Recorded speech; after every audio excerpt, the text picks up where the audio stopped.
नमस्कार, मैं जीत और आप देख रहे हैं ऑप इंडिया। 2 अक्टूबर को फ्रांसीसी राष्ट्रपति इमैनुअल मैक्रों ने अपने देश में धर्मनिरपेक्षता के विषय पर संभाषण करते हुए कई ऐसी बातें कही जो अपवाद स्वरूप ही किसी भी छुटवैये नेता के मुंह से भी निकलता है।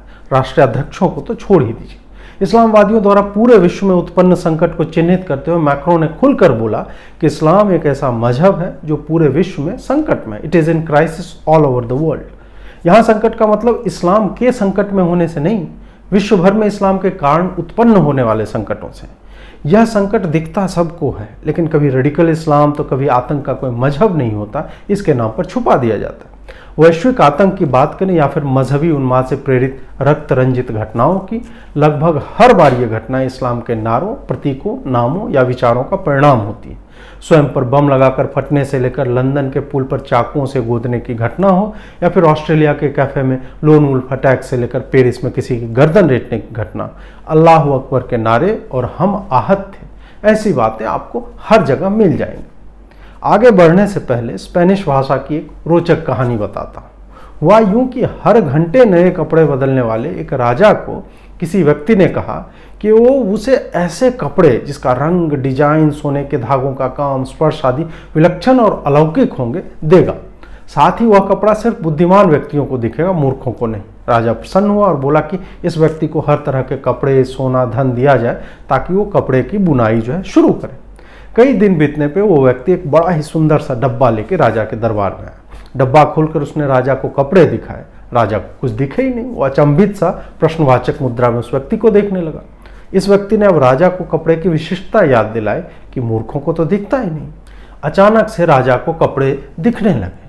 कपड़े वाले ने राजा से फिर कहा, महाराज, ऐसे विलक्षण वस्त्र को तो दरबार में ही सबके सामने धारण करना चाहिए। राजा भी सोचने लगा कि आज ही दरबार में पहचान हो जाए कौन मूर्ख है कौन बुद्धिमान। व्यक्ति ने कहा कि राजा एक एक करके कपड़े उतारे और नए वाले वस्त्र पहने। वो उसे, ये आपका अंग वस्त्र है, ये है महाराज, धारण कीजिए, ये कहकर कपड़े देने लगा। कुछ समय में राजा ने नए कपड़े पहन लिए। दरबारियों ने कहा, आहा महाराज, ऐसे अलौकिक वस्त्र तो देखे ही नहीं, यह तो स्वर्ग से देवताओं के बुने हुए प्रतीत होते हैं। फिर यह तय हुआ कि राजा हाथी पर बैठेगा और कपड़े पूरी प्रजा को दिखाएगा। राजा हाथी पर बैठा और मुनादी करवा दी गई कि जो मूर्ख हैं उन्हें वो कपड़े नहीं दिखेंगे। अब अचानक से पूरी प्रजा ने कपड़ों पर किया हुआ सोने के धागों का काम, रेशम पर बने हुए नयनाभिराम पैटर्न आदि देखने के बारे में एक दूसरे को बताया। बगल वाला भी कहे कि हाँ, तुम्हें पीठ पर बना बाघ दिख रहा है, क्या काम क्या है बुनकर ने। हर व्यक्ति को नई चीज दिख रही थी कपड़ों। राजा भी खुश कि कपड़ा पहन लिया है कि 21वीं सदी का होलोग्राम जो हर कोण से अलग अलग व्यक्ति को अलग अलग दृश्य दिखा रहा है, उसका कपड़ा अलग है। इसी भीड़ में एक व्यक्ति अपने छोटे बच्चे को लेकर आया था। बच्चे को कुछ दिख ही नहीं रहा था क्योंकि वो नीचे था। पिता ने कंधे पर बिठाया ताकि वो भी ऐसे दिव्य वस्त्रों को देख सके। बच्चा कंधे पर बैठते ही बोला, राजा तो नंगा है। बाप ने सोचा कि मूर्खों को नहीं दिखता, लगता है उसका बेटा सक्सेस नहीं हुआ। बेटे ने फिर चिल्लाकर बोला, अरे देखो, राजा तो नंगा है। बाकी लोगों ने भी सुना। बच्चा और जोर से बोला और हंसने लगा कि राजा नंगा होकर हाथी पर घूम रहा है। तब सबको याद आया कि वस्तुतः राजा तो नंगा ही है। अचानक से राजा सबको मूल रूप में दिखने लगा। एक बच्चे पर सामाजिक दबाव या कंडीशनिंग का प्रभाव नहीं होता तो उसने सत्य को देखा। बाकी लोग यह सोचकर नंगे राजा की पीठ पर बने हुए बाघ को देख रहे थे कि शायद उन्हें ही कपड़े नहीं दिख रहे, और भीड़ में स्वयं को मूर्ख मानना किसी को भी स्वीकार ही नहीं होता। उसी तरह इस्लामी आतंक और उन्माद से होने वाले हर कृत्य के बाद भी किसी चालाक व्यक्ति ने दिव्य कपड़े पहनाने की योजना बनाई और कहा कि सच्चा इस्लाम तो उसी को दिखेगा जो सेकुलर है। अब आज के दौर में कौन सेकुलर कहलाना पसंद नहीं करेगा? सबको सेकुलर बनना है। सबके देश में इस्लामी आतंक ने अपनी छाप छोड़ी है। मजहब अपने कट्टर स्वरूप में गर्दनें कटवा रहा है और हम कह रहे हैं, अरे तुम्हें पीठ पर बना बाघ दिख रहा है, क्या काम किया है बुनकर ने। लेकिन तथ्य और अकाट्य सत्य तो यह है कि राजा तो नंगा है, और उसे नंगा कहने की क्षमता भी उसी में है जो इन सामाजिक, राजनीतिक जुमलेबाजी और पॉलिटिकली करेक्ट होने के भार से अनभिज्ञ हो, जिसे स्वयं को भले ही गलत बयानी में बिगट, कम्युनल, इस्लामोफोब कहे जाने पर कोई चिंता न होती हो। इमैनुअल मैक्रों ने वही कहा जो सत्य है। वह सत्य उसे सबसे ज्यादा चुभेगा जिसने सुंदर से डब्बे में हवा रखकर दुनिया को कहा कि यह दिव्य वस्त्र है। राजा वाली कहानी में वह व्यक्ति धूर्त और ठग है। यहाँ भी ऐसे लोग जो ऐसी इस्लामी आतंक या मजहबी उन्माद से प्रेरित घटनाओं को यह सच्चा इस्लाम नहीं है या यह एक घटना के लिए आप पूरे समुदाय को जिम्मेदार नहीं कर सकते। वो लोग भी ठग ही हैं जो इसकी ठगी के नीचे छुपाना चाहते हैं। यह बात भी सत्य है कि हर मुस्लिम आतंकवादी नहीं है, लेकिन दूसरा सत्य यह है कि मजहबी कारणों से अनजान लोगों, जिसे आप पहले से नहीं जानते हो, जिन्होंने आपका निजी अहित नहीं किया है, समाजों और राष्ट्रों पर हमला करने वाले लोग हमेशा ही एक ही मजहब के होते हैं। ऐसा मजहबी उन्माद और किसी भी धर्म या रिलीजन में नहीं दिखता। सामाजिक अपराध हर जगह होते हैं। आप किसी से लड़ाई कर लेते हैं, रास्ते में मारपीट हो गई, किसी ने आपके मंदिर को तोड़ दिया, कोई गाय काट देता है। ऐसी हर घटना पर आप उन्हीं व्यक्तियों को जवाब देते हैं, न कि आप उनके मजहब के मानने वाली भीड़ में जाकर एक बम फोड़ देते हैं। ट्विन टावर उड़ाने का काम हो, मैनचेस्टर के स्टेडियम में बम फोड़ने का काम हो, या फिर बार्सिलोना के धमाके, सीरिया को खिलाफत के नीचे लाना हो, या फिर अफगानिस्तान को तबाह कर देना, किसी वैयक्तिक घटना की प्रतिक्रिया दूसरे धर्म के लोगों या राष्ट्र को ही निशाना बनाने के उद्देश्य से यहाँ पे की गई। ऐसा उन्माद आपको किसी भी और मजहब के मानने वालों में नहीं दिखता। इसमें फिर वही बात आती है कि लेकिन हर मुस्लिम तो आतंकी नहीं है। ये बात सही है, लेकिन कितने मुस्लिम जो सैफरन टेरर और साध्वी प्रज्ञा, कर्नल पुरोहित के गीत गाते हैं, वो इन आतंकी धमाकों पर इस्लामी टेरर लिखते हैं, उसकी विवेचना करते हैं कि यह मदरसों में कट्टरपंथी शिक्षा देने का परिणाम है, ये उस प्रचलन का परिणाम है जहां 3 साल के बच्चे के हाथ में छुरा देकर बकरे को हलाल करना सिखाया जाता है। नहीं, उस वक्त ये लोग मक्का की तस्वीर लगाकर माशाअल्लाह और सुभान अल्लाह करते हैं, या फिर विश्व शांति पर उपदेश देने लगते हैं कि 1-2 घटनाओं के कारण आप पूरे इस्लाम को निशाना ना बनाएं, या सीधे कहते हैं कि कुरान में कहा गया है कि एक व्यक्ति की हत्या पूरी मानवता की हत्या है, या वो फैज की शायरी और गुलाम अली की गजलों के लिंक शेयर करने लगते हैं।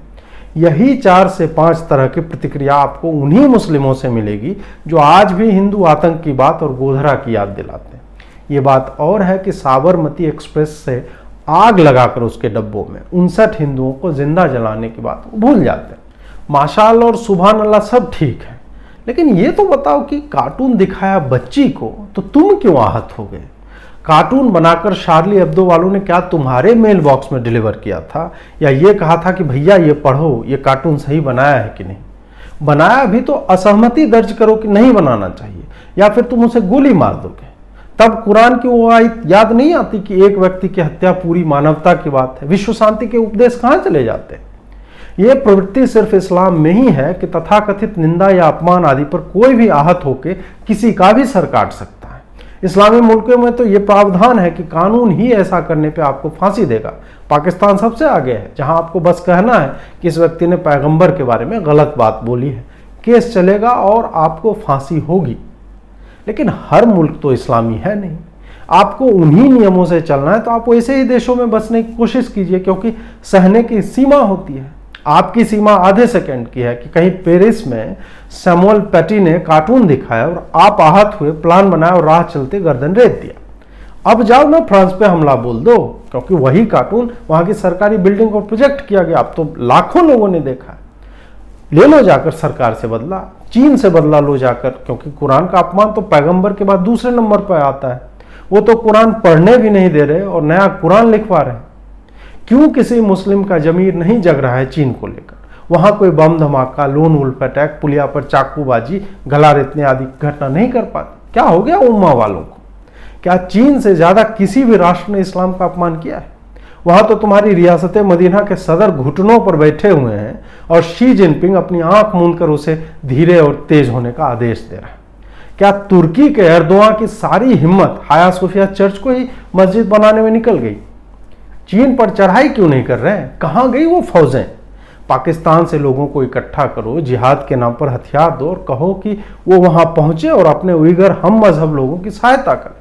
जिहाद के लिए उतरोगे तभी तो अल्लाह भी दुश्मनों पर अपना अजाब जो है नाजिल करेगा। या फिर सारा जिहाद उन्हीं मुल्कों के लिए है जहां वो तुम्हें रहने की जगह देते हैं और तुम वहां लव जिहाद, रेप जिहाद, लैंड जिहाद करके अपनी बहादुरी दिखाते हैं। चीन क्यों नहीं जा रहे जिहाद के लिए? पेपर नहीं पढ़ते, खबरें नहीं आती तुम्हारे पास।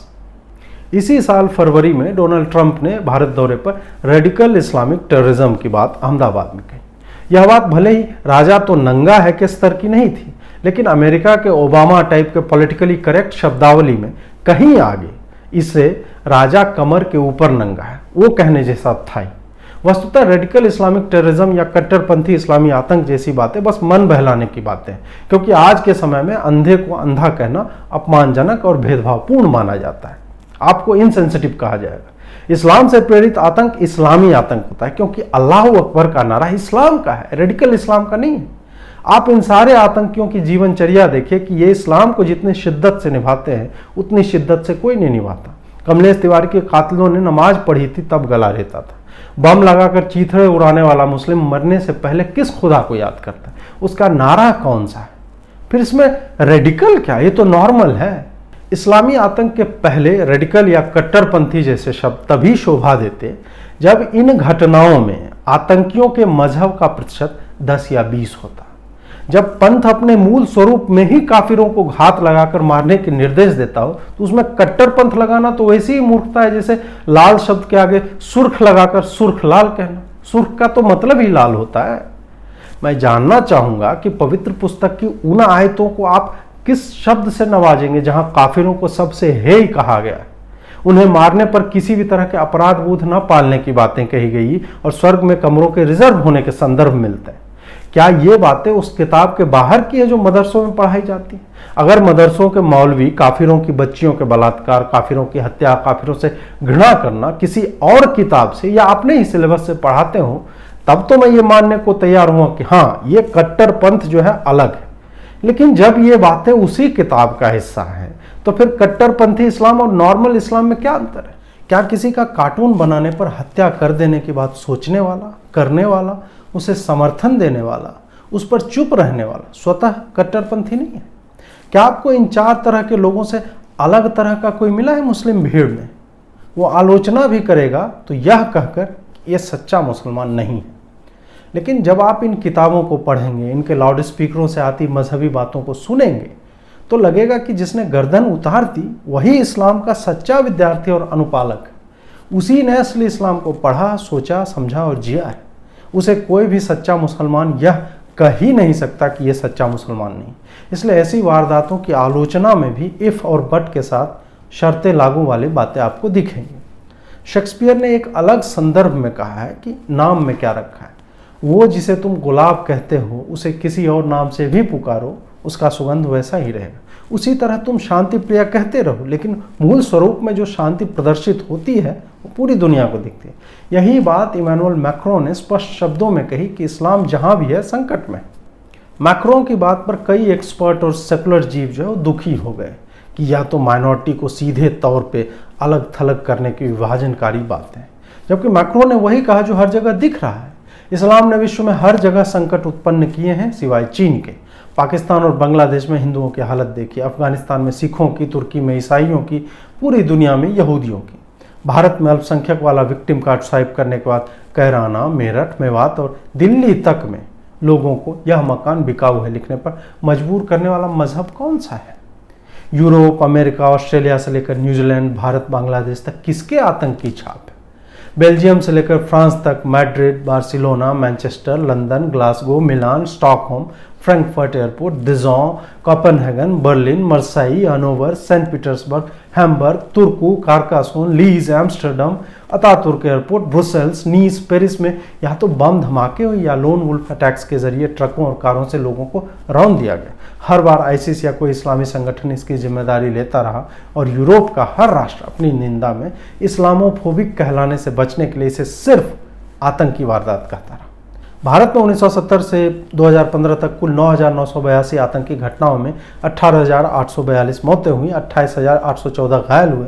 अगर 1984 से 2016 तक के आंकड़े देखें तो करीब 80 आतंकी हमलों में 1985 मौतें हुई, लगभग 6,000 से ज़्यादा घायल हुए।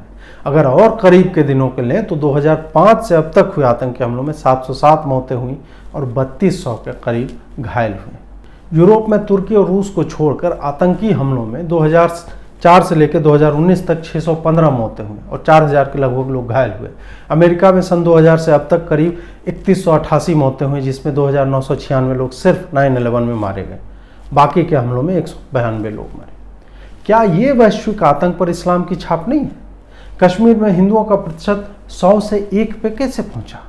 तो क्या मैक्रो ने गलत कह दिया कुछ? मैक्रो ने इस पर अपनी बात रखते हुए बहुत ही आधारभूत समस्याओं पर ध्यान दिलाया कि इस्लाम को मानने वाले इस्लाम के कानून को राष्ट्र के कानून से ऊपर मानते हैं, जो कि निजी स्तर पर सही है कि तुम मानो, लेकिन उन्हें राष्ट्र के कानूनों का तो पालन करना ही होगा। उन्होंने इसी पर आगे बात रखते हुए कहा कि इस्लामी अलगाववाद किसी भी समाज में एक समानांतर तंत्र विकसित करने की कोशिश करता रहता है। शुरुआत में यह अलग मूल्यों और व्यवस्था वाला समाज बनता हुआ दिखता है, लेकिन इसका अंतिम लक्ष्य हर व्यवस्था को अपने नियंत्रण में लेना होता है। उन्होंने कहा कि इस्लाम को मानने वाले लगातार राष्ट्र के मूल्यों से विलग होकर एक काउंटर सोसाइटी यानी विरोधी समाज बनाना चाहते हैं। इसी सोची समझी राजनीतिक मजहबी अलगाववाद की परिणति बच्चों को सामान्य स्कूलों से निकालकर उनमें मजहबी कट्टरता भरने के रूप में होती है, जो कि स्त्री पुरुष के समान अधिकारों और मानव मात्र की गरिमा के विरोध में दिखती है। इस बात पर जो भी लोग विरोध जता रहे हैं वो वास्तव में ऐसा सोचते हैं कि स्त्री और पुरुष बराबर नहीं होते, मजहबी और गैर मजहबी मनुष्य बराबर नहीं हो सकते, क्योंकि मैक्रों के भाषण में तो उस सच्चाई को स्वीकारा गया है जो विश्व के हर कोने में बम, चाकू, गाड़ी या गोली के रूप में अल्लाह अकबर के नारे के साथ काफिरों की वैयक्तिक या सामूहिक हत्याओं में परिणत होती है। क्या यह सोच घरों में या गैर सरकारी संस्थानों में दी जा रही शिक्षा का सीधा परिणाम नहीं है? मदरसों में किस तरह की शिक्षा दी जा रही है उसका ऑडिट होना चाहिए। वहाँ के बच्चे बच्चियों से पूछा जाना चाहिए कि काफिरों के बारे में उनकी क्या राय है। मौलवी उन्हें हिंदू लड़कियों के साथ क्या करने की बातें सिखाता है, क्या वह उनके साथ भी अश्लीलता करता है। ये बातें जानना आवश्यक है, क्योंकि अगर फ्रांस की तर्ज पर हर राष्ट्र ने हर बच्चे को सरकारी स्कूल या गैर सरकारी जहां मजहबी कट्टरता सिलेबस का हिस्सा न हो उसी में शिक्षित करना शुरू नहीं किया, तो 2060 तक विश्व की सबसे बड़ी मजहबी आबादी बन चुका इस्लाम किस रूप में अपना प्रभाव दिखाएगा वो कल्पनातीत है। हाल ही में असम सरकार ने कहा कि मदरसों में सरकारी पैसे नहीं दिए जाएं। उनका सीधा कहना था कि सरकार का काम मजहबी शिक्षा को बढ़ावा देना नहीं है। उसके उलट राजस्थान में मदरसों के निर्माण और पुनरुत्थान आदि को लेकर करोड़ों रुपये जारी करने की बात कही गई। एक सेकुलर देश में सत्ता को किसी भी तरह के मजहबी कार्य का हिस्सा नहीं बनना चाहिए। सांस्कृतिक कार्य अलग है, क्योंकि संस्कृति राष्ट्र की सामूहिक धरोहर होती है, मजहबी कार्य उससे विलग है। मदरसों की फंडिंग बंद होनी चाहिए, क्योंकि शिक्षा का उद्देश्य बच्चों को बेहतर नागरिक बनाना होता है जो संविधान का सम्मान करे, ना कि वो यह सोचे कि शिया काफिर है, अहमदिया काफिर है, हिंदू काफिर, ईसाई काफिर, यहूदी काफिर, जैन काफिर, सिख काफिर है, बौद्ध काफिर है। और काफिर तो किताब के अनुसार हत्या के योग्य है। जब आप बचपन से ही हर चलती फिरती वस्तु को नुकसान पहुंचा सकने वाला मानते हो, हर बिना टोपी पैजामा वाला आपको काटने योग्य दिखता है, तब तो मौका मिलते ही तुम उसे मार ही डालोगे। ऐसे लोग विलक्षण प्रतिभा वाले होते हैं, जो जीवन और मृत्यु की कल्पना से परे, देश के कानून से भी ऊपर उठे हुए किसी की भी हत्या करने के बाद डरते नहीं कि उनका क्या होगा, उनके परिवार का क्या होगा, समाज में उनके परिवार को लोग क्या कहेंगे। अब बात यह आती है कि इस तरह की बातें करना क्या इस्लामोफोबिया है? जब आप इस तरह की सीधी और स्पष्ट बातें करेंगे तो लोग तुरंत आपको इस्लामोफोब कह देंगे, जबकि इस्लाम को उसके मूल रूप में जानना और समझना, उससे घृणा करना कैसे हो गया? इस्लामोफोब वाली बात नंगे राजा के कपड़ों वाली बात है कि इस्लामी आतंक को जो कट्टरपंथी हमला नहीं कहेगा वो तो इस्लामोफोब है। अब ऐसे में कौन आदमी स्वयं को खुल्लम खुल्ला इस्लाम से घृणा करने वाला कहेगा? उसने न तो किताब पढ़ी है, ना ही आतंकियों की दिनचर्या को जानता है कि वो किस मजहब को कैसे निभा रहा है। फिर उसे भी लगेगा कि सही बात है, वो तो कट्टरपंथी है आतंकी, जबकि वही एकदम सही पंथ पकड़ कर आगे बढ़ रहा है।